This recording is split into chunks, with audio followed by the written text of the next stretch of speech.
Hi guys! Welcome to my vlog! Ang topic naman po natin ngayon guys ay about naman sa pag-apply sa call center, kung paano po tayo makakapasok or paano po ba yung way ng pagsagot sa mga questions nang sa ganun mas malaki yung chance natin na ma-hire. So, bakit nga ba isine-search pa natin yung topic na ito kung paano ma-hire sa isang call center company? So, kasi po guys, is mas malaki po talaga ang sahod kumpara sa mga ibang private or public na companies. Kaya pag mag-apply po tayo, make sure po na ready po tayo talaga. So, kahit pa paano nakapag-review po tayo para sa mga questions. Bale, yung mga process po guys na pagdadaanan natin is nakadepende po yan sa company and depende rin po sa account na kung saan po kayo i-assign ng HR. So, sila po yung nag-a-assign, depende po sa qualifications po ninyo. Bale, may dalawang klase po ng customer service representative na applyan po natin, pero depende rin po sa HR kung ano po yung available or kung saan po nila mas kailangan ng tao. So, dalawa po siya. So, pwedeng inbound calls or outbound calls. So, pag sinabing inbound calls, nagte-take ka po ng calls, sumasagot ka ng mga incoming calls. And then, pag outbound calls, yun naman yung ikaw mismo yung tatawag sa mga prospective na customers. And then, yung pangalawa po is email support. Email or chat support. So, depende po yun. So, kung email or chat support, yun po yung tinatawag na non-voice account. So, dalawa lang po yan, voice or non-voice account. Bale, pagka nag-apply ka po sa mga call center company, pwede mo pong sabihin sa kanila na ang gusto mo ay non-voice lamang, pero kukuhanin ka pa rin nila kahit walang available na non-voice account, kasi tatanungin ka naman nila kung gusto mo kasi voice lang yung available, mga ganun. Pero sorte mo kung sa non-voice ka talaga magaling or mas sanay, then doon ka nila ilalagay talaga pag may available. Pero pag nakita nila na kaya mo naman mag-voice, then ilalagay ka nila sa voice. Lalo na pag urgent hiring talaga sila sa voice account. So, ang first step po, siya nga po pala, ang mga process po sa companies ng call center is depende po yan. So, paiba-iba po sila. So, pero mostly, yung first step, ito talagang nasusunod. Siyempre, laging meron tayong initial interview.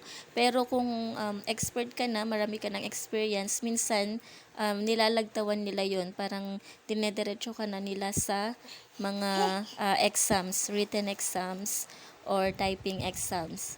So, yun po. Pero depende rin po, meron din po talagang nauna yung exam kesa sa initial interview. Basta sabihin ko na lamang po yung mga iba't ibang klase ng interview. So, first is initial interview. Ang kalimitang nagtitake ng initial interview is mga taga-HR lamang po.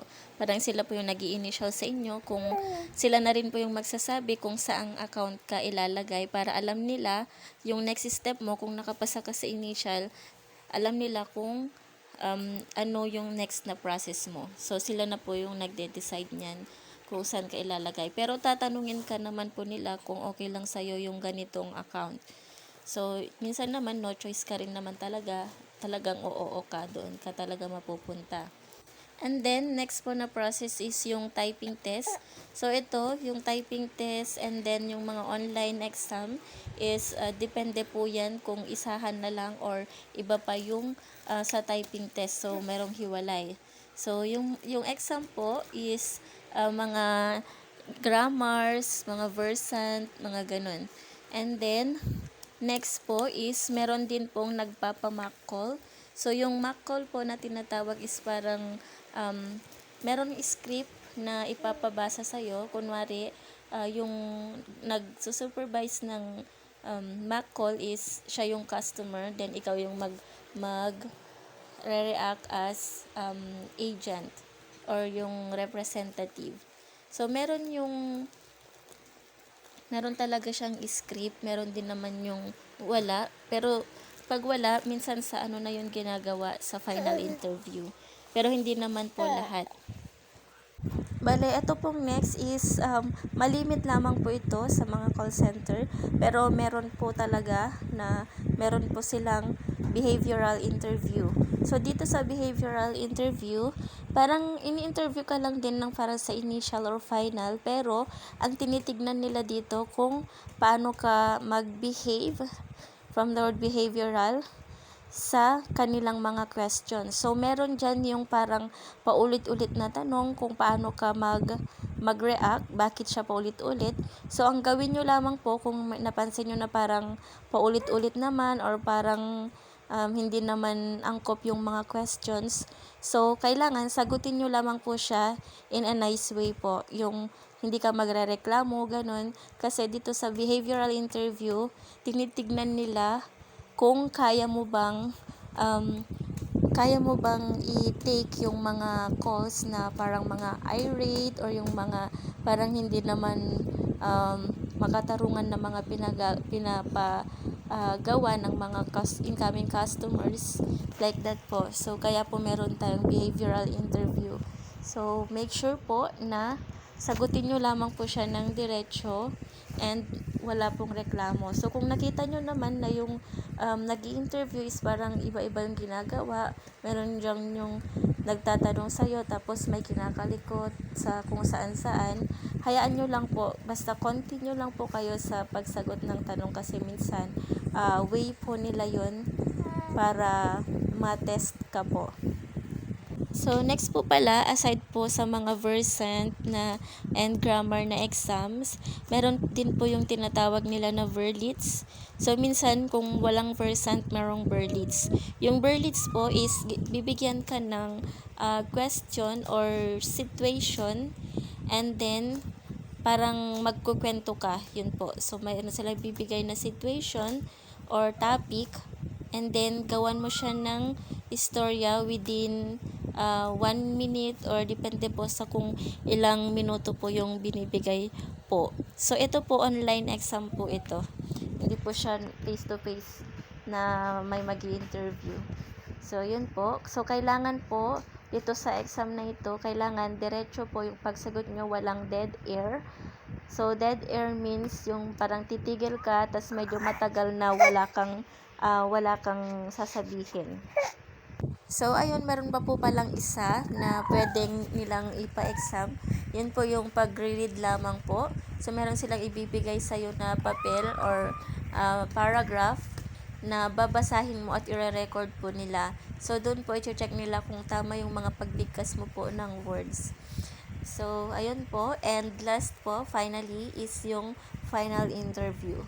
Siya nga po pala guys, so ito po yung mga exam na ito is one step at a time. So, meaning, pag na-reach mo or pinapag-proceed ka sa next na step, ibig sabihin na ipasa mo yung mga naunang exam or steps. So, pag nakarating ka na sa final interview, so galingan mo na po siya, huwag ka pong kabahan at maging attentive ka lamang po sa mga questions and paghandaan mo po talaga yung mga steps na ito nang sa ganun mas malaki po yung chance mo na makapasa.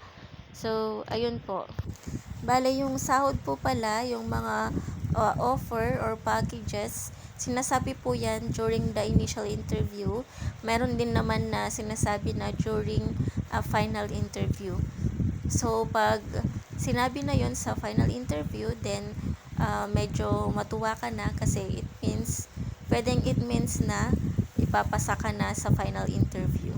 Bali guys, ito po yung mga step by step sa pag-apply ng call center. So sa next video ko po, i-explain ko po doon or bibigyan ko po kayo ng mga ibang tips nang sa ganun ay maipasa nyo po every steps ng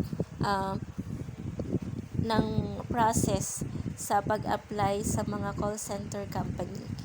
So, yun lamang po. I hope na nagustuhan nyo ang aking video at may natutunan kayo. Watch out na lamang po sa aking next video para sa iba pang kaalaman para sa pag-apply at makapasa sa call center company. So, kung may mga questions kayo, pwede rin yun pong i-comment nang sa ganun ay alam ko po yung mga lahat ng ilalagay ko sa next video ko. So, thank you for watching.